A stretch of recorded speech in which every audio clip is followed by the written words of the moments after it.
ആത്മീയമാമുണർവാലേ ദീപ്തമാക്കണേ.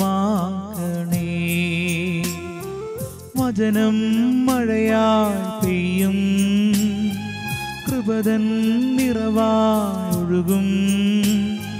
വിടുതൽ നൽകുന്ന വചനം, അറിവിൻ്റെ പൊരുളാകും വചനം. സൗഖ്യമാ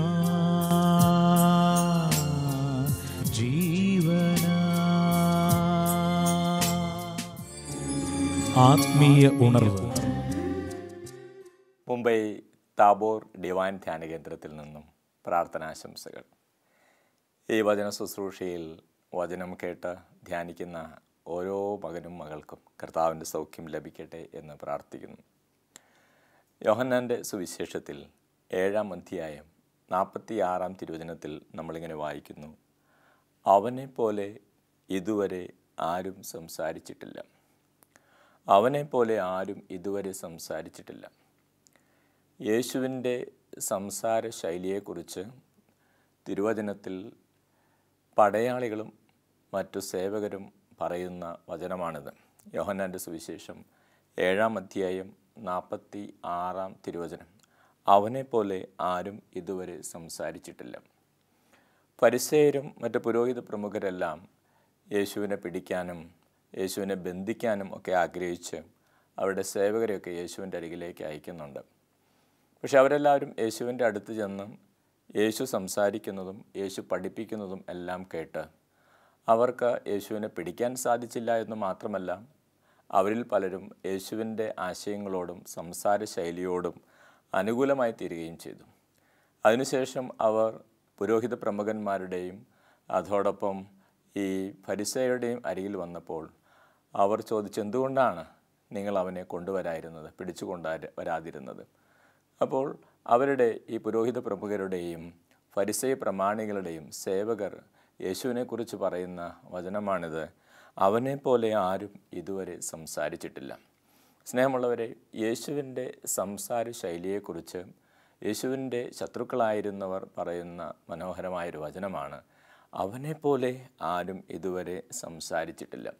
സ്നേഹമുള്ളവരെ, യേശുവിൻ്റെ സംസാരവും യേശുവിൻ്റെ പഠനങ്ങളും യേശുവിൻ്റെ സംസാര ശൈലിയും അത്രയും മനോഹരമായിരുന്നു, ആകർഷകമായിരുന്നു. അതുകൊണ്ടാണ് അവർ പോലും, പുരോഹിത പ്രമുഖന്മാരുടെ സേവകർ പോലും, ഫരിസേയ പ്രമുഖന്മാരുടെ പ്രമാണിമാരുടെ സേവകർ പോലും ഇപ്രകാരം അത് അംഗീകരിക്കുന്ന, അവനെപ്പോലെ ആരും ഇതുവരെ സംസാരിച്ചിട്ടില്ല. സ്നേഹമുള്ളവരെ, യേശുവിൻ്റെ ഈ സംസാര ശൈലിയും സംസാരത്തിലുള്ള യേശുവിൻ്റെ ജ്ഞാനവും നമ്മുടെ ജീവിതത്തിൽ നമ്മൾ യേശുവിൽ നിന്ന് പഠിക്കേണ്ടതുണ്ട്. തിരുവചനങ്ങളിലൂടെ കടന്നു പോകുമ്പോൾ പൗലോസ് ലീഹ നമ്മളിങ്ങനെ ഓർമ്മിപ്പിക്കുന്നുണ്ട്. കൊളോസോസുകാർക്ക് എഴുതിയ ലേഖനത്തിൻ്റെ 4-ാം അധ്യായം 16-ാം തിരുവചനത്തിൽ പൗലോസ് ലീഹ ഇങ്ങനെയാണ് പഠിപ്പിക്കുക, നിങ്ങളുടെ സംസാരം എപ്പോഴും കരുണാമസൃണവും ഹൃദ്യവുമായിരിക്കട്ടെ, ഓരോരുത്തരോടും എങ്ങനെ മറുപടി പറയണമെന്ന് നിങ്ങൾ മനസ്സിലാക്കിയിരിക്കണം. പൗലോസ് ലീഹ വളരെ മനോഹരമായിട്ട് നമ്മളെ ഉപദേശിക്കുകയാണ്. യേശുവിൽ വിശ്വസിക്കുന്ന ഓരോ മകനെയും മകളെയും പൗലോസ് ലീഹ മനോഹരമായിട്ട് ഉപദേശിക്കുകയാണ്, ഓരോരുത്തരോടും എങ്ങനെ മറുപടി പറയണമെന്ന് നിങ്ങൾ അറിഞ്ഞിരിക്കണം. വാസ്തവത്തിൽ അത് യേശുവിൻ്റെ ഒരു വലിയ പ്രത്യേകതയായിരുന്നു. ഓരോരുത്തരോടും എങ്ങനെ മറുപടി പറയണമെന്ന് യേശുവിന് വളരെ വ്യക്തമായിട്ട് അറിയാമായിരുന്നു. നമ്മൾ യേശുവിൻ്റെ ജീവിതം വിശുദ്ധ ഗ്രന്ഥത്തിലൂടെ വായിക്കുകയും പഠിക്കുകയും ചെയ്യുമ്പോൾ നമ്മൾ മനസ്സിലാക്കുന്നൊരു വിധമാണ്. യേശു രോഗികളെ കാണുമ്പോൾ അവരോട് സംസാരിക്കുന്ന വിധം, യേശു പാപികളെ കാണുമ്പോൾ അവരോട് സംസാരിക്കുന്ന വിധം, യേശു പുരോഹിത പ്രമുഖരെ കാണുമ്പോൾ അവരോട് സംസാരിക്കുന്ന വിധം, യേശു ഫരിസേയരോട് സംസാരിക്കുന്ന വിധം, യേശു ശിഷ്യന്മാരോട് സംസാരിക്കുന്ന വിധം, അങ്ങനെ യേശു കുഷ്ഠരോഗികളോട് സംസാരിക്കുന്ന വിധം, ഇതെല്ലാം നമ്മൾ ശ്രദ്ധിച്ചാൽ നമുക്ക് മനസ്സിലാകുന്ന ഒരു കാര്യമുണ്ട്. അല്ലെങ്കിൽ യേശു കാനായിൽ സംസാരിക്കുന്ന വിധം, അങ്ങനെ യേശു ലാസറിൻ്റെ ഭവനത്തിൽ സംസാരിക്കുന്ന വിധം, ഇതെല്ലാം നമ്മൾ ശ്രദ്ധിച്ച് നമുക്ക് മനസ്സിലാവും യേശുവിന് ഓരോ സന്ദർഭത്തിലും ഓരോ വ്യക്തിയോടും എങ്ങനെ സംസാരിക്കണമെന്ന് വ്യക്തമായിട്ട് അറിയാമായിരുന്നു. യേശുവിൻ്റെ സംസാര ശൈലിയുടെ പ്രത്യേകതയാണ്. അതുകൊണ്ടാണ് വചനത്തിൽ ഇപ്രകാരം നമ്മൾ വായിക്കുന്നത്, അവനെപ്പോലെ ആരും ഇതുവരെ സംസാരിച്ചിട്ടില്ല. യേശുവിനെ പോലെ ആരും ഇതുവരെ സംസാരിച്ചിട്ടില്ല. സ്നേഹമുള്ളവരെ, യേശുവിൽ നിന്ന് ആ സംസാര ശൈലി, നമ്മൾ പഠിക്കേണ്ടതുണ്ട്, നമ്മൾ മനസ്സിലാക്കേണ്ടതുണ്ട്. അതുകൊണ്ട് തന്നെയാണ് തീർച്ചയായിട്ടും പൗലോസ്ലീഹ നമ്മളെ ഓർമ്മിപ്പിക്കുന്നത്, ഓരോരുത്തരോടും എങ്ങനെ മറുപടി പറയണമെന്ന് നിങ്ങൾ മനസ്സിലാക്കിയിരിക്കണം.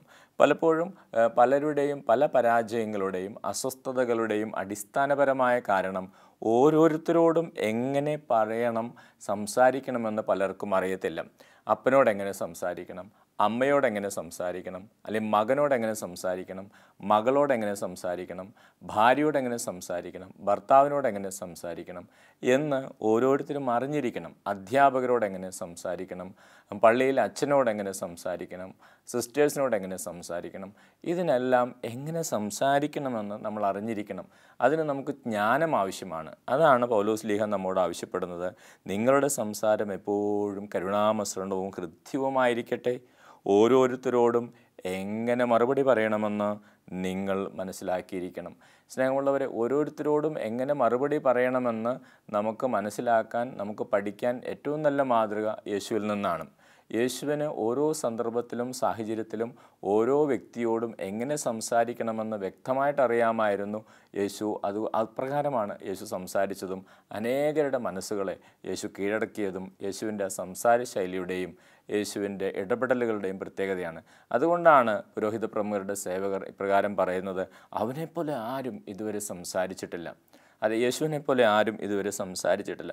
സ്നേഹമുള്ളവരെ, ഈ ഒരു സംസാര ശൈലി നമ്മുടെ ജീവിതത്തിൽ ലഭിക്കാൻ നമ്മൾ പ്രാർത്ഥിക്കേണ്ടതുണ്ട്. ഓരോരുത്തരോടും എങ്ങനെ പെരുമാറണമെന്ന്, ഞാൻ എൻ്റെ അപ്പച്ചനോട് എങ്ങനെ സംസാരിക്കണം, ഞാൻ എൻ്റെ അമ്മയോട് എങ്ങനെ സംസാരിക്കണം, ഞാൻ എൻ്റെ മക്കളോട് എങ്ങനെ സംസാരിക്കണം, ഞാൻ എൻ്റെ അയൽക്കാരോട് എങ്ങനെ സംസാരിക്കണം, ഞാൻ എൻ്റെ സുഹൃത്തുക്കളോട് എങ്ങനെ സംസാരിക്കണം, ഞാൻ എൻ്റെ ജോലിക്കാരോട് എങ്ങനെ സംസാരിക്കണം, ഞാൻ എൻ്റെ അധികാരികളോട് എങ്ങനെ സംസാരിക്കണം.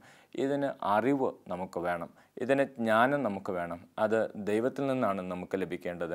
ഓരോരുത്തരോടും എങ്ങനെ സംസാരിക്കണമെന്ന് അറിയാമായിരുന്ന യേശുവേ, ഞങ്ങൾക്ക് ആ കൃപ നൽകണമേ എന്ന് നമ്മൾ പ്രാർത്ഥിക്കേണ്ടതുണ്ട്. വീണ്ടും പൗലോസ്ലീഹ തന്നെ എഫേസുസുകാർക്ക് എഴുതിയ ലേഖനത്തിൽ 4-ാം അധ്യായത്തിൻ്റെ 29-ാം തിരുവചനത്തിൽ പൗലോസ്ലീഹ ഇങ്ങനെ പഠിപ്പിക്കുകയാണ്, നിങ്ങളുടെ അധരങ്ങളിൽ നിന്ന് തിന്മയുടെ വാക്കുകൾ പുറപ്പെടാതിരിക്കട്ടെ. നിങ്ങളുടെ അധരങ്ങളിൽ നിന്ന് തിന്മയുടെ വാക്കുകൾ പുറപ്പെടാതിരിക്കട്ടെ. കേൾവിക്കാർക്ക് ആത്മീയ ചൈതന്യം പ്രദാനം ചെയ്യുന്നതിനായി അവരുടെ ഉന്നതിക്കുതകും വിധം നല്ല കാര്യങ്ങൾ സന്ദർഭമനുസരിച്ച് സംസാരിക്കുവിൻ. അതാണ് കർത്താവ് വീണ്ടും പൗലോസ്ലീഹായിലൂടെ നമ്മളോട് സംസാരിക്കുന്നത്. നിങ്ങളുടെ അധരങ്ങളിൽ നിന്ന് തിന്മ പുറപ്പെടാതിരിക്കണം. ഒരു കാര്യം പൗലോസ്ലീഹ നമ്മളോട് ആവശ്യപ്പെടുകയാണ്.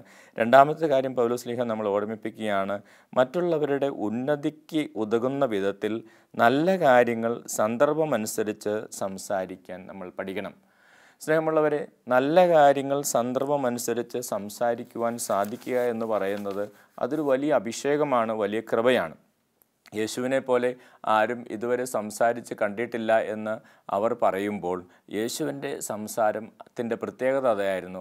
ഓരോരുത്തരുടെയും ഓരോ മകൻ്റെയും മകളുടെയും ഉന്നതിക്ക് ഉതകുന്ന വിധത്തിൽ സന്ദർഭമനുസരിച്ച് സംസാരിക്കുവാൻ യേശുവിന് കഴിയുമായിരുന്നു. സ്നേഹമുള്ളവരെ, യേശുവിൽ നിന്ന് നമ്മളത് പഠിക്കേണ്ടതുണ്ട്. എങ്ങനെയാണ് യേശുവിന് അത് അങ്ങനെ സംസാരിക്കാൻ സാധിച്ചത് എന്ന് നമ്മൾ കൂടുതൽ വിശദമായിട്ട് പഠിക്കുകയാണെങ്കിൽ യേശു തന്നെ പറയുന്നുണ്ട്, ഞാൻ സംസാരിക്കുന്ന കാര്യങ്ങൾ എൻ്റെ പിതാവിൽ നിന്ന് പറഞ്ഞ കാര്യങ്ങളും പിതാവിൽ നിന്ന് പഠിച്ച കാര്യങ്ങളുമാണ്. നമ്മൾ യോഹന്നാൻ്റെ സുവിശേഷം 12-ാം അധ്യായം 49-ാം തിരുവചനം വായിച്ചാൽ അവിടെ ഈശോ ഇപ്രകാരം പഠിപ്പിക്കുന്നുണ്ട്, എന്തെന്നാൽ ഞാൻ സ്വമേധയ അല്ല സംസാരിച്ചതും ഞാൻ എന്തു പറയണം, ഞാൻ എന്തു പഠിപ്പിക്കണം എന്ന് എന്നെ അയച്ച പിതാവ് എനിക്ക് കൽപ്പന നൽകിയിരിക്കുന്നു. അതാണ് യേശു പറയുന്നത്. വളരെ മനോഹരമായ വചനം. യോഹന്നാൻ്റെ സുവിശേഷം 12-ാം അധ്യായം 49-ാം തിരുവചനം, എന്തെന്നാൽ ഞാൻ സ്വമേധയ അല്ല സംസാരിച്ചത്, ഞാൻ എന്തു പറയണം, എന്തു പഠിപ്പിക്കണം എന്ന് എന്നെ അയച്ച പിതാവ് തന്നെ എനിക്ക് കൽപ്പന നൽകിയിരിക്കുന്നു. അപ്പോൾ സ്നേഹമുള്ളവരെ, യേശുവിനെ അയച്ച പിതാവ് തന്നെ എന്തു സംസാരിക്കണം എന്ന് യേശുവിന് പറഞ്ഞു കൊടുത്തിരുന്നു എന്ന് പറയുമ്പോൾ യേശുവിന് ആ പിതാവുമായിട്ടുള്ള സമ്പർക്കത്തിലൂടെയാണ് ഈ കാര്യങ്ങൾ എല്ലാം വളരെ മനോഹരമായിട്ട് ചെയ്യാൻ സാധിക്കുന്നത്. സ്നേഹമുള്ളവരെ, ഈശോ ദൈവമായിരുന്നിട്ട് പോലും പിതാവിനോടുള്ള സമ്പർക്കത്തിലൂടെ ഓരോരുത്തരോടും എങ്ങനെ സന്ദർഭമനുസരിച്ച് സംസാരിക്കണം എന്നുള്ള വലിയ ഒരു അഭിഷേകത്തിലേക്ക് കടന്നു വരികയാണ്. അപ്പോൾ ഈശോയ്ക്ക് ഈ കാര്യങ്ങൾ സന്ദർഭമനുസരിച്ച് സംസാരിക്കാനുള്ള അഭിഷേകം പിതാവിൽ നിന്നാണ് കിട്ടിയതെങ്കിൽ നമുക്ക് ഓരോരുത്തർക്കും, ഈ ഭൂമിയിലായിരിക്കുന്ന നമുക്ക് ഓരോരുത്തർക്കും യേശുവിൻ്റെ നാമത്തിൽ വിശ്വസിച്ച് സൗഖ്യത്തിലേക്കും അഭിഷേകത്തിലേക്കും കടന്നു വരുന്ന നമുക്ക് ഓരോരുത്തർക്കും ചെയ്യാനുള്ളൊരു കാര്യം, യേശുവുമായിട്ടുള്ള നിരന്തരമായ സമ്പർക്കത്തിലൂടെ, അവൻ്റെ വചനവുമായിട്ടുള്ള നിരന്തരമായ സമ്പർക്കത്തിലൂടെ നമുക്ക് ഓരോ കാര്യങ്ങളും സന്ദർഭമനുസരിച്ച് മറ്റുള്ളവരുടെ ഉന്നതിക്ക് ഉതകുന്ന വിധത്തിൽ എങ്ങനെ സംസാരിക്കാൻ സാധിക്കുമെന്ന് നമുക്ക് പഠിക്കാൻ സാധിക്കും. അപ്പോൾ പൗലോസ് ശ്ലീഹ അതാണ് നമ്മോട് ആവശ്യപ്പെടുന്നത്. നിങ്ങളുടെ അധരങ്ങളിൽ നിന്ന് തിന്മയുടെ വാക്കുകൾ പുറപ്പെടാതിരിക്കട്ടെ. കേൾവിക്കാർക്ക് ആത്മീയ ചൈതന്യം പ്രദാനം ചെയ്യുന്നതിനായി അവരുടെ ഉന്നതിക്കുതകുന്ന വിധത്തിൽ നല്ല കാര്യങ്ങൾ സന്ദർഭമനുസരിച്ച് സംസാരിക്കുവിൻ. സ്നേഹമുള്ളവരെ, നല്ല കാര്യങ്ങൾ സന്ദർഭമനുസരിച്ച് സംസാരിക്കാനുള്ള അഭിഷേകം നമുക്ക് യേശുവിനോടൊപ്പമായിരുന്ന, യേശുവിനോട് പ്രാർത്ഥിച്ച് നമ്മൾ നേടിയെടുക്കേണ്ടതുണ്ട്. അതോടൊപ്പം യേശു നമ്മളിൽ നിന്ന് ആവശ്യപ്പെടുന്ന മറ്റൊരു കാര്യം ഇതാണ്: നിങ്ങളുടെ അധരങ്ങളിൽ നിന്ന് തിന്മയുടെ വാക്കുകൾ പുറപ്പെടാതിരിക്കട്ടെ. നിങ്ങളുടെ അധരങ്ങളിൽ നിന്ന് തിന്മയുടെ വാക്കുകൾ പുറപ്പെടാതിരിക്കട്ടെ. അതും ഈശോ പൗലോസ് ശ്ലീഹായിലൂടെ നമ്മോട് ആവശ്യപ്പെടുന്ന ഒരു കാര്യമാണ്. സ്നേഹമുള്ളവരെ, ഒരിക്കലൊരു പുസ്തകത്തിലൂടെ കടന്നുപോയപ്പോൾ ഒരു പ്രസംഗ ചിന്ത എഴുതിയ ഒരു വൈദികൻ എഴുതിയിരിക്കുന്നൊരു സംഭവം എന്നെ ആകർഷിച്ചു.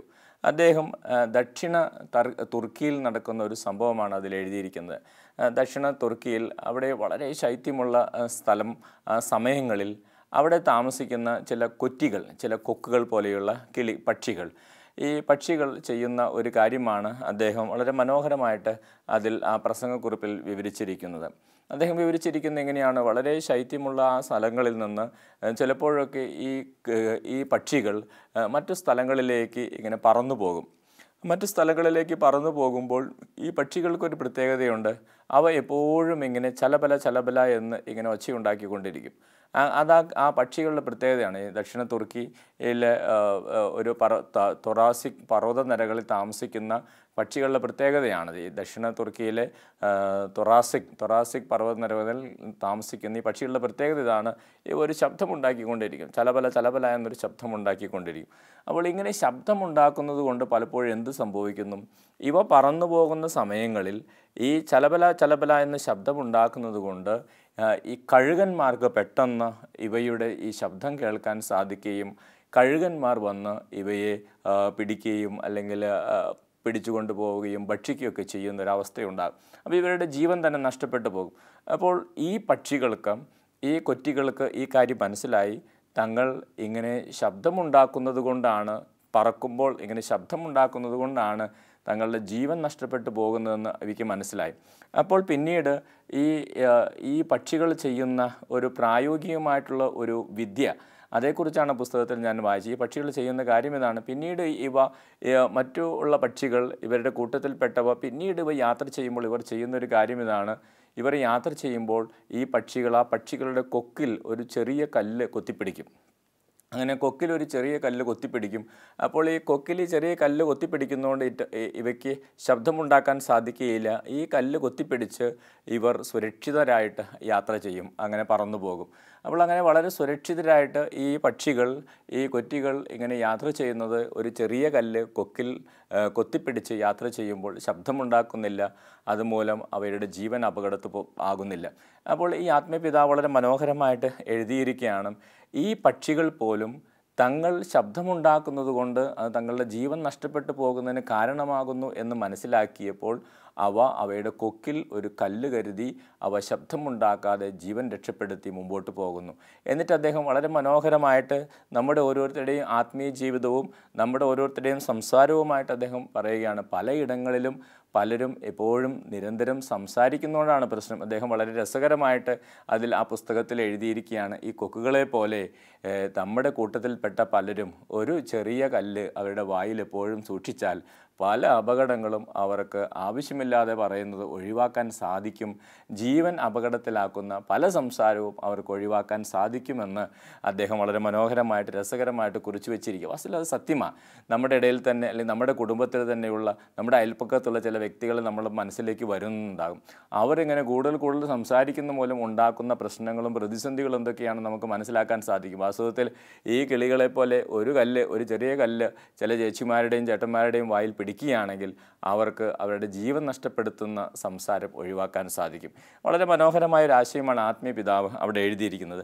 വാസ്തവത്തിൽ വചനത്തിലൂടെ പൗലോസ് ലീഹായും ഈശോയ്ക്ക് നമ്മോട് ആവശ്യപ്പെടുന്ന കാര്യം ഇതാണ്: നിങ്ങളുടെ അധരങ്ങളിൽ നിന്ന് തിന്മ പുറപ്പെടാതിരിക്കട്ടെ. കേൾവിക്കാർക്ക് അവരുടെ ഉന്നതിക്കുതകുന്ന വിധത്തിൽ നല്ല കാര്യങ്ങൾ സന്ദർഭമനുസരിച്ച് സംസാരിക്കാനുള്ള അഭിഷേകം നിങ്ങൾക്ക് ലഭിക്കണം. അതാണ് കർത്താവ് നമ്മോട് പറയുന്ന തിരുവചനത്തിലൂടെ. വീണ്ടും പൗലോസ് ലീഹ തിമോത്തിക്ക് എഴുതിയ ലേഖനത്തിൽ പൗലോസ് ലീഹ തിമോത്തിയെ ഉപദേശിക്കുന്ന മനോഹരമായ ചില കാര്യങ്ങൾ നമ്മൾ വിശുദ്ധ ഗ്രന്ഥത്തിൽ കാണുന്നുണ്ട്. 1 തിമോത്തിക്ക് എഴുതിയ 1-ാം ലേഖനത്തിൻ്റെ 5-ാം അധ്യായം 13-ാം തിരുവചനം. അവിടെ പൗലോസ് ലീഹ തിമോത്തിക്ക് എഴുതിയ ലേഖനത്തിൽ ചില സ്ത്രീകളുടെ ചില പ്രത്യേകതകളെക്കുറിച്ച് പറയുക. അവരിങ്ങനെ ഓരോ വീടുകളൊക്കെ കയറി ഇറങ്ങി പല കാര്യങ്ങളും ആവശ്യമില്ലാത്തതൊക്കെ പറഞ്ഞ് കുറേ വഴക്കുകളും പ്രതിസന്ധികളൊക്കെ ഉണ്ടാക്കുന്നതിനെക്കുറിച്ച് അന്നത്തെ കാലത്ത് ഈ പ്രശ്നങ്ങളൊക്കെ ഉണ്ടായിരുന്നു. പൗലോസ് ലീഹ അതേക്കുറിച്ച് എഴുതിയിരിക്കുകയാണ്. 1 തിമോത്തി 5-ാം അധ്യായം 13-ാം തിരുവചനത്തിൽ പൗലോസ് ലീഹ എഴുതിയിരിക്കുകയാണ്: അവർ അലസകളായി വീടുകൾ തോറും കയറിയിറങ്ങി നടക്കുന്നു, അപവാദങ്ങൾ പ്രചരിപ്പിച്ചും മറ്റുള്ളവരുടെ കാര്യങ്ങളിൽ അനാവശ്യമായി ഇടപെട്ട് അനുചിതമായ സംസാരത്തിൽ മുഴുകിയും നടക്കുന്നു. ചില സ്ത്രീകളെക്കുറിച്ച് പൗലോസ് ലീഹ അന്നത്തെ കാലത്ത് പൗലോസ് ലീഹ തിമോത്തിക്ക് എഴുതിയ ലേഖനത്തിൽ 5-ാം അധ്യായം 13-ാം തിരുവചനത്തിൽ ചില സ്ത്രീകളെക്കുറിച്ച് എഴുതിയിരിക്കുകയാണ്: അവർ അലസകളായി വീടുകൾ തോറും കയറിയിറങ്ങി നടക്കുന്നു, അപവാദങ്ങൾ പ്രചരിപ്പിച്ചും മറ്റുള്ളവരുടെ കാര്യങ്ങളിൽ അനാവശ്യമായി ഇടപെട്ടും അനുചിതമായ സംസാരത്തിൽ മുഴുകിയും നടക്കുന്നു. സ്നേഹമുള്ളവരെ, എത്രയോ വലിയ സത്യമായ കാര്യമാണ് പൗലോസ് ലീഹ വചനത്തിൽ എഴുതിയിരിക്കുന്നത്. നമ്മുടെ നാട്ടിൽ ചില സ്ത്രീകളും ചില പുരുഷന്മാരൊക്കെ അങ്ങനെയുണ്ട്. അവർക്ക് വേറെ ജോലിയൊന്നുമില്ല. അവർ അലസരായി ഓരോ ഭവനങ്ങളും ഓരോ സ്ഥലങ്ങളും കടകളൊക്കെ കയറി ഇറങ്ങി, ചായക്കടകളും ഹോട്ടലുകളും അങ്ങനെയുള്ള കവലകളൊക്കെ കയറി ഇറങ്ങി അപവാദങ്ങൾ പ്രചരിപ്പിച്ചും മറ്റുള്ളവരുടെ കാര്യങ്ങളിൽ അനാവശ്യമായി ഇടപെട്ടും അനുചിതമായ സംസാരത്തിൽ മുഴുകി നടക്കുന്ന അനേകരുണ്ട്. അപ്പോൾ സ്നേഹമുള്ളവരെ, അന്നത്തെ കാലത്ത് പോലും പൗലോസ് ലീഹായുടെ പരിശുദ്ധാത്മാവ് സംസാരിക്കുക, ഇങ്ങനെയുള്ള സംസാരമൊക്കെ തെറ്റാണ്, ആ മേഖലയിൽ സംസാരത്തിലേക്ക് പോകരുതെന്ന് പൗലോസ് ലീഹ നമ്മളെ ഓർമ്മിപ്പിക്കുകയാണ്. വീണ്ടും പൗലോസ് ലീഹ തീത്തോസിന് എഴുതിയ ലേഖനത്തിൻ്റെ 2-ാം അധ്യായം 7-ാം തിരുവചനം, തീത്തോസിന് എഴുതിയ ലേഖനം 2-ാം അധ്യായം 7-ാം തിരുവചനത്തിൽ പൗലോസ് ലീഹ ഇങ്ങനെ ഓർമ്മിപ്പിക്കുകയാണ്: ആരും കുറ്റം പറയാത്ത വിധം നിർദോഷമായ സംസാര രീതി പ്രകടമാക്കുക. ആരും നിന്നെ കുറ്റം പറയാത്ത വിധം നിർദോഷമായ സംസാര രീതി നീ പ്രകടമാക്കുക. തീത്തോസിന് എഴുതിയ ലേഖനം 2-ാം അധ്യായം 7-ാം തിരുവചനം. വീണ്ടും സങ്കീർത്തനത്തിൻ്റെ പുസ്തകത്തിൽ 37-ാം സങ്കീർത്തനം 30-ാം തിരുവചനത്തിൽ വചനം പഠിപ്പിക്കുകയാണ്: നീതിമാൻ്റെ അധരങ്ങൾ ജ്ഞാനം സംസാരിക്കുന്നു, നീതിമാൻ്റെ അധരങ്ങൾ ജ്ഞാനം സംസാരിക്കുന്നു, അവൻ്റെ നാവിൽ നിന്ന് നീതി ഉതിരുന്നു. അപ്പോൾ സ്നേഹമുള്ളവരെ, ദൈവത്തിൻ്റെ വചനം നമ്മളെ ഓർമ്മിപ്പിക്കുകയാണ്: ആരും കുറ്റം പറയാത്ത വിധത്തിൽ സംസാരിക്കാൻ നീ പഠിക്കണം. മറ്റുള്ളവർ നിന്നെ കുറ്റം പറയാത്ത രീതിയിൽ സംസാരിക്കാൻ നീ പഠിക്കണം. അതാണ് പൗലോസ് ലീഹ തീത്തോസിനെ ഉപദേശിക്കുന്നത്. ആരും കുറ്റം പറയാത്ത വിധം നിർദോഷമായ സംസാര രീതി നീ നേടിയെടുക്കണം. അപ്പോൾ സ്നേഹമുള്ളവരെ, വചനം ആവർത്തിച്ച് പഠിപ്പിക്കുന്ന ഒരു കാര്യം ഇതാണ്: നിനക്ക് ഒരു നല്ല സംസാര ശൈലി ഉണ്ടായിരിക്കണം. മറ്റുള്ളവരോട് ഇടപഴകുമ്പോൾ, സംസാരിക്കുമ്പോൾ നിനക്ക് നല്ല ഒരു സംസാര ശൈലി ഉണ്ടായിരിക്കണമെന്ന് വചനം പലവട്ടം നമ്മോട് സംസാരിക്കുന്നുണ്ട്. വീണ്ടും സുഭാഷിതങ്ങളുടെ പുസ്തകം 14-ാം അധ്യായം 3-ാം തിരുവചനം, സുഭാഷിതങ്ങളുടെ പുസ്തകം 14-ാം അധ്യായത്തിൻ്റെ 3-ാം തിരുവചനം വചനം പഠിപ്പിക്കുകയാണ്: ഭോഷൻ്റെ സംസാരം അവൻ്റെ മുതുകത്ത് വീഴുന്ന വടിയാണ്. വചനം പറയുകയാണ്: ഭോഷൻ്റെ സംസാരം അവൻ്റെ മുതുകത്ത് വീഴുന്ന വടിയാണ്, വിവേകികളുടെ വാക്ക് അവരെ കാത്തുകൊള്ളും. വചനം പറയുകയാണ്, ഭോഷൻ്റെ സംസാരം തന്നെ അവന് അത് വടിയായും അടിയായും മാറും, എന്നാൽ വിവേകികളുടെ വാക്ക് അവർക്ക് സംരക്ഷണം നൽകും. വീണ്ടും സുഭാഷിതങ്ങളുടെ പുസ്തകത്തിൽ 6-ാം അധ്യായം 2-ാം തിരുവചനം, സുഭാഷിതങ്ങളുടെ പുസ്തകം 6-ാം അധ്യായം 2-ാം തിരുവചനത്തിൽ വചനം പഠിപ്പിക്കുകയാണ്: നീ നിന്റെ സംസാരത്തിൽ കുരുക്കിലാവുകയോ വാക്കുകളാൽ കുടുങ്ങിപ്പോവുകയോ ചെയ്തിട്ടുണ്ടോ? വചനം ചോദിക്കുകയാണ്: നീ നിന്റെ സംസാരത്താൽ കുടുങ്ങിപ്പോവുകയോ വാക്കുകളാൽ കുടുങ്ങിപ്പോവുകയോ ചെയ്തിട്ടുണ്ടോ? കുരുക്കിലാവുകയോ വാക്കുകളാൽ കുടുങ്ങിപ്പോവുകയോ ചെയ്തിട്ടുണ്ടോ? സ്നേഹമുള്ളവരെ, നമ്മൾ ഓരോ ദിവസവും പത്രവാർത്തകളും ടി വി വാർത്തകളും ഒക്കെ കാണുകയും കേൾക്കുകയൊക്കെ ചെയ്യുമ്പോൾ നമ്മൾ പല വാർത്തകളും നമ്മൾ മനസ്സിലാകുന്നുണ്ട്. ചിലർ വാക്കുകളാൽ കുടുങ്ങിപ്പോകുന്ന അനേകം മനുഷ്യരുണ്ട്, സംസാരത്താൽ കുടുങ്ങിപ്പോകുന്ന മനുഷ്യരുണ്ട്. എത്രയോ മനുഷ്യരെക്കുറിച്ച് നമ്മളിങ്ങനെ ഓരോ ദിവസവും പത്രത്തിലും ടി വിയിലും ഒക്കെ കാണുന്നു, വാർത്തകളിലൊക്കെ കാണുന്നു, സോഷ്യൽ നെറ്റ്വർക്ക്സിലൊക്കെ കാണുന്നു. അവരുടെ വാക്കുകളാൽ കുടുങ്ങിപ്പോയവർ, സംസാരത്താൽ കുടുങ്ങിപ്പോയവർ. അപ്പോൾ ദൈവത്തിൻ്റെ വചനം വർഷങ്ങൾക്ക് മുമ്പ് തന്നെ സുഭാഷിതങ്ങളുടെ പുസ്തകത്തിൽ എഴുതി വച്ചിരിക്കുകയാണ്. സുഭാഷിതം 6-ാം അധ്യായം 2-ാം തിരുവചനത്തിൽ ദൈവത്തിൻ്റെ വചനത്തിൽ ഇപ്രകാരം എഴുതി വച്ചിരിക്കുകയാണ്: നീ നിൻ്റെ സംസാരത്തിൽ കുരുക്കിലാവുകയോ വാക്കുകളാൽ കുടുങ്ങിപ്പോവുകയോ ചെയ്തിട്ടുണ്ടോ? സ്നേഹമുള്ളവരെ, എത്രയോ മനുഷ്യരാണ് ഇന്നത്തെ ലോകത്തിൽ വാക്കുകളിൽ കുടുങ്ങിപ്പോകുന്നത്. എത്രയോ മനുഷ്യരാണ് സംസാരത്തിൽ കുരുക്കിലാവുന്നത്. സ്നേഹമുള്ളവരെ, ഓരോ മേഖലയിലും ദൈവം നമ്മോട് ശ്രദ്ധിക്കാനും വേണ്ട വിധത്തിൽ നമ്മുടെ സംസാര ശൈലി, ഒരു നല്ല സംസാര ശൈലി നമ്മൾ വളർത്തിയെടുക്കാനും ദൈവം പലയിടങ്ങളിലായിട്ട് നമ്മൾ ഉപദേശിക്കുക. നമ്മൾ ഫോണിൽ സംസാരിക്കുന്നുണ്ട്. ഫോണിൽ സംസാരിക്കുമ്പോഴാണെങ്കിലും അവിടെയൊക്കെ ആണെങ്കിലും വേണ്ട വിധത്തിൽ നല്ല വിധത്തിൽ സംസാരിക്കുവാൻ പൗലോസ്ലീഹ നമ്മൾ ഉപദേശിക്കുകയാണ്. നിൻ്റെ സംസാര ശൈലി കൊണ്ട് നീ കുരുക്കിലാകാനിടയുണ്ട്. നിൻ്റെ വാക്കുകളാൽ നീ കുടുങ്ങിപ്പോകാൻ വഴിയുണ്ട്. അതുകൊണ്ട് ഫോണിൽ സംസാരിക്കുമ്പോൾ, ഫോണിൽ ചാറ്റ് ചെയ്യുമ്പോൾ, മറ്റുള്ളവരോടൊക്കെ ആയിട്ട് ഇടപഴകുമ്പോൾ, ഫേസ്ബുക്കിൽ ചാറ്റ് ചെയ്യുമ്പോൾ, അല്ലെങ്കിൽ സംസാരിക്കുമ്പോൾ, ഇവിടെയൊക്കെ വചനം നമ്മളെ പഠിപ്പിക്കുകയാണ്: നീ സംസാരത്തിൽ കുരുക്കിലാകി പോകരുത്, നീ നിൻ്റെ വാക്കുകളാൽ കുടുങ്ങിപ്പോകരുത് എന്ന് ദൈവത്തിൻ്റെ വചനം നമ്മളെ ഓർമ്മിപ്പിക്കുക. സ്നേഹമുള്ളവരെ, ഇവിടെയെല്ലാം വചനം നമുക്ക് പറഞ്ഞു തരുന്ന ഒരു വലിയ സത്യം ഇതാണ്: നിനക്ക് നിൻ്റേതായൊരു സംസാര ശൈലി കർത്താവിൽ നിന്ന് നീ പഠിച്ചെടുക്കേണ്ടതുണ്ട്. കൃപ നിറഞ്ഞ ഒരു സംസാര ശൈലി, സന്ദർഭമനുസരിച്ച് ഉപയോഗിക്കാൻ സാധിക്കുന്ന ഒരു സംസാര ശൈലി നീ കർത്താവിൽ നിന്ന് പഠിച്ചെടുക്കേണ്ടതുണ്ട്. ഓരോരുത്തരോടും എങ്ങനെ സംസാരിക്കണമെന്ന് നീ പഠിച്ചെടുക്കേണ്ടതുണ്ട്. വീണ്ടും ലൂക്കായുടെ സുവിശേഷത്തിൽ 6-ാം അധ്യായം 45-ാം തിരുവചനത്തിൽ വചനം ഇങ്ങനെ പഠിപ്പിക്കും. ലൂക്കായുടെ സുവിശേഷം 6-ാം അധ്യായം 45-ാം തിരുവചനം: നല്ല മനുഷ്യൻ തൻ്റെ ഹൃദയത്തിലെ നല്ല നിക്ഷേപത്തിൽ നിന്ന് നന്മ പുറപ്പെടുവിക്കുന്നു, ചീത്ത മനുഷ്യൻ തിന്മയിൽ നിന്ന് തിന്മ പുറപ്പെടുവിക്കുന്നു. ഹൃദയത്തിൻ്റെ നിറവിൽ നിന്നാണല്ലോ അധരം സംസാരിക്കുന്നത്. വചനം വളരെ വ്യക്തമായിട്ട് പറയുകയാണ്: നല്ല മനുഷ്യൻ തൻ്റെ ഹൃദയത്തിന് നല്ല നിക്ഷേപത്തിൽ നിന്ന് നന്മ പുറപ്പെടുവിക്കും, ചീത്ത മനുഷ്യൻ തിന്മയിൽ നിന്ന് തിന്മ പുറപ്പെടുവിക്കും. ഓരോരുത്തരുടെ ഹൃദയത്തിലുള്ള കാര്യമാണ് അധരത്തിലൂടെ പുറത്തു വരിക. നമ്മൾ ചില വ്യക്തികളൊക്കെ ആയിട്ട് സംസാരിക്കും, നമുക്കറിയാം. ഒരു 10 മിനിറ്റ് സംസാരിക്കുമ്പോഴേക്കും അവരുടെ ഉള്ളിലെ ചിന്തകൾ, അവരുടെ ഹൃദയത്തിലുള്ളത് എന്താണെന്ന് നമുക്കറിയാം. ഒരിക്കൽ ഒരു സ്ത്രീ ഞാൻ പരിചയപ്പെട്ടു. ആ സ്ത്രീയുടെ ഒരു പ്രത്യേകതയാണ്, ആ സ്ത്രീ പലപ്പോഴും പ്രാർത്ഥനയ്ക്കൊക്കെ ആയിട്ട് പോട്ടയിലൊക്കെ വരുമായിരുന്നു. പക്ഷേ ആ സ്ത്രീയുടെ ഒരു പ്രത്യേകതയാണ്, ആ സ്ത്രീ എന്ത് പറഞ്ഞാലും അവർ സെക്സ് പരമായിട്ടുള്ള വിഷയങ്ങളുമായി ബന്ധപ്പെട്ട സംസാരത്തിലേക്ക് എത്തിച്ചിട്ടേ അവർ അവസാനിപ്പിക്കുകയുള്ളൂ. അവരുടെ പ്രത്യേകതയാണ്, അവരുടെ ഹൃദയത്തിൽ നിറഞ്ഞു നിൽക്കുന്ന ചിന്തകൾ അതാണ്. അതുകൊണ്ടാണ് അവർ എപ്പോഴും സംസാരത്തിൽ എന്ത് പറഞ്ഞാലും ഏത് വിഷയം പറഞ്ഞാലും അവസാനം അവിടെ കൊണ്ടുവന്ന് അവസാനിപ്പിക്കുകയുള്ളൂ. അങ്ങനെ ചില ആളുകളുണ്ട്, അവർക്ക് അവരുടെ ഹൃദയത്തിൽ നിറഞ്ഞു നിൽക്കുന്ന കാര്യങ്ങളിൽ കൊണ്ടുവന്ന് അവർ അത് അവസാനിപ്പിക്കും. സ്നേഹമുള്ളവരെ, ഇവിടെയൊക്കെ ദൈവം നമ്മളെ പഠിപ്പിക്കുന്ന ഒരു കാര്യമാണ്: നിൻ്റെ ഹൃദയത്തിൽ നല്ലതുണ്ടെങ്കിൽ നിനക്ക് പുറത്തേക്ക് നല്ലത് വരും. അതല്ല, പുറത്തേക്ക് മോശமாக വരുന്നതെങ്കിൽ നിൻ്റെ ഹൃദയം അങ്ങനെയാണെന്ന് മറ്റുള്ളവർ മനസ്സിലാക്കും. നല്ല വൃക്ഷത്തിന് നല്ല ഫലം പുറപ്പെടുവിക്കാൻ സാധിക്കും. സ്നേഹമുള്ളവരെ, യേശുവിൽ നമുക്ക് പഠിക്കാം. ഈ സംസാര ശൈലി യേശുവിൽ നിന്ന് പഠിക്കാം. നല്ലൊരു സംസാര ശൈലി കിട്ടാൻ വേണ്ടി യേശുവിനോട് നമുക്ക് പ്രാർത്ഥിക്കുകയും ചെയ്യാം. നമുക്ക് കണ്ണുകൾ അടച്ച് അല്പസമയം പ്രാർത്ഥിക്കാം. കർത്താവായ യേശുവേ, തിരുവചനങ്ങളിലൂടെ കടന്നു പോകുമ്പോൾ എത്ര മനോഹരമായിട്ടാണ് നിന്നെക്കുറിച്ച് പറയുന്നത്. അവനെപ്പോലെ ആരും ഇതുവരെ സംസാരിച്ചിട്ടില്ല, അവനെപ്പോലെ ആരും ഇതുവരെ സംസാരിച്ചിട്ടില്ല. യോഹന്നാൻ 7:46. അതേ സ്നേഹമുള്ളവരെ, നിന്നെപ്പോലെ ആരും ഇതുവരെ സംസാരിച്ചിട്ടില്ല. നിൻ്റെ സംസാര ശൈലി എത്ര മനോഹരമായിരുന്നു. ഓരോരുത്തരോടും എങ്ങനെ സംസാരിക്കണമെന്ന് നിനക്കറിയാമായിരുന്നു ഈശോയെ. അതോടൊപ്പം ഓരോരുത്തരോടും എങ്ങനെ സംസാരിക്കണമെന്നും സന്ദർഭം അനുസരിച്ച് എങ്ങനെ സംസാരിക്കണമെന്നും നിനക്ക് വ്യക്തമായിട്ട് അറിയാമായിരുന്നു ഈശോയെ. ആ കൃപ ഞങ്ങൾക്ക് നൽകണമേ. വേണ്ട വിധത്തിൽ സംസാരിക്കാനുള്ള കൃപ ഞങ്ങൾക്ക് നൽകണമേ. വേണ്ടത് മാത്രം സംസാരിക്കാനും നല്ല കാര്യങ്ങൾ പറയാനും സന്ദർഭമനുസരിച്ച് പറയാനും ഓരോരുത്തരോട് എങ്ങനെ പറയണമെന്ന് പഠിക്കാനും ഞങ്ങളെ സഹായിക്കണമേ. പരിശുദ്ധാത്മാവേ, അതിനുള്ള അഭിഷേകം ഞങ്ങൾക്ക് നൽകണമേ. അവനെപ്പോലെ ആരും ഇതുവരെ സംസാരിച്ചിട്ടില്ല യേശുവേ. നിൻ്റെ ആ കൃപ ഞങ്ങൾക്ക് നൽകണമേ. ഈ വചനം കേട്ടുകൊണ്ടിരിക്കുന്ന നമുക്കെല്ലാവർക്കും അല്പസമയം യേശുവിൻ്റെ ആ സംസാര ശൈലി ലഭിക്കുവാൻ, അഭിഷേകമുള്ള സംസാര ശൈലി ലഭിക്കുവാൻ നമുക്ക് പ്രാർത്ഥിക്കാം. ഹാലലുയ, ഹാലലുയ. യേശുവേ നന്ദി, യേശുവേ സ്തോത്രം. Hallelujah, hallelujah. Thank you Jesus. യേശുവേ നന്ദി, കർത്താവേ നന്ദി, പരിശുദ്ധാത്മാവേ നന്ദി, കർത്താവേ നന്ദി, പരിശുദ്ധാത്മാവേ നന്ദി. ഈ വചന ശുശ്രൂഷയിൽ പങ്കെടുത്തുകൊണ്ടിരിക്കുന്ന എല്ലാ മക്കളെയും യേശുവിൻ്റെ സംസാര ശൈലി യേശുവിൽ നിന്ന് പഠിച്ച് ആ സംസാര ശൈലി കേൾവിക്കാർക്ക് ഇമ്പകരമായ രീതിയിൽ സംസാരിക്കുവാൻ, അവരുടെ ഉന്നതിക്ക് ഉതകുന്ന വിധത്തിൽ സംസാരിക്കുവാൻ, ഓരോരുത്തരോടും എങ്ങനെ സന്ദർഭം അനുസരിച്ച് സംസാരിക്കണമെന്ന് മനസ്സിലാക്കാനുള്ള കൃപ നൽകണമെന്ന് പ്രാർത്ഥിക്കുന്നു.